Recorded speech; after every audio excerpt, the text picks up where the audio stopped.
نحمدہ و نصلی علی رسولہ الکریم اما بعد فاعوذ باللہ من الشیطان الرجیم بسم اللہ الرحمن الرحیم السلام علیکم۔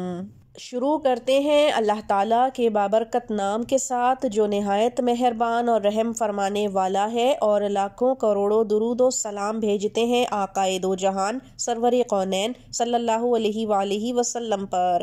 اللہم صلی علی سیدنا محمد وعلی آل سیدنا محمد وبارک وسلم صلی اللہ علیہ وآلہ وسلم۔ معزز سامعین گرامی، وسوسے ایک ایسی بیماری ہے کہ اس کا اگر بر وقت علاج نہ کیا جائے، روکا نہ جائے، تو یہ وقت کے ساتھ ساتھ بڑھتی چلی جاتی ہے، اور پھر اس کے بے شمار نقصانات خود اس شخص کو اور اس کے خاندان والوں کو بھی اٹھانے پڑتے ہیں۔ وسوسہ انسان کو کہیں بھی آ سکتا ہے، اور یہ تمام وسوسے شیطان ہی انسان کے دل اور دماغ میں ڈالتا ہے۔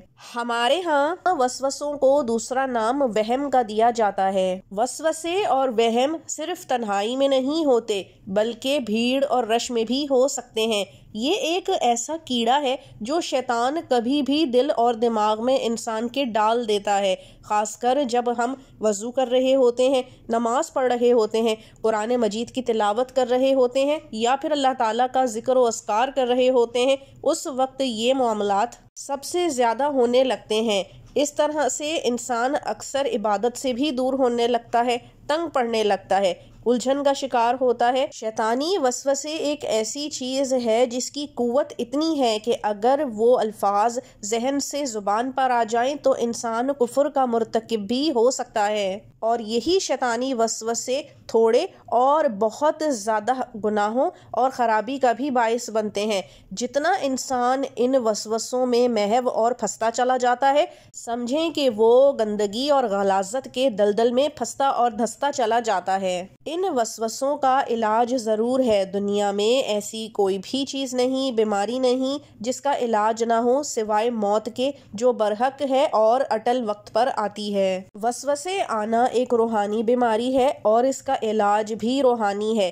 دو طرح کے معاملات ہوتے ہیں کہ یا تو انسان کسی چیز کے بارے میں سوچ رہا ہو، ذکر کر رہا ہو، اور پھر اس کے ذہن میں وسوسے یا خیالات آئیں۔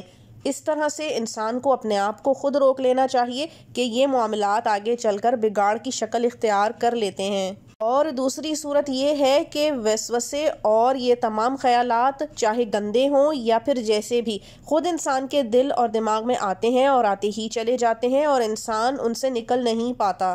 وسوسوں کا علاج کچھ اس طرح ہوتا ہے کہ بخاری شریف میں ایک حدیث ہے کہ آپ صلی اللہ علیہ وآلہ وسلم کا فرمان ہے، فرمایا کہ تم میں سے بعض لوگوں کے پاس شیطان آتا ہے اور وہ پوچھتا ہے کہ فلاں چیز کو کس نے پیدا کیا، اور پھر وہ دوبارہ یہی پوچھتا ہے کہ فلاں چیز کو کس نے پیدا کیا، یہاں تک کہ شیطان یہ بھی پوچھ لیتا ہے کہ تمہارے خدا کو کس نے پیدا کیا۔ اب یہ بات تو ایسی ہے کہ کوئی بھی مسلمان ایسا سوچ ہی نہیں سکتا، اور اس کا ایمان کامل ہے کہ اللہ تعالیٰ ایک ہے۔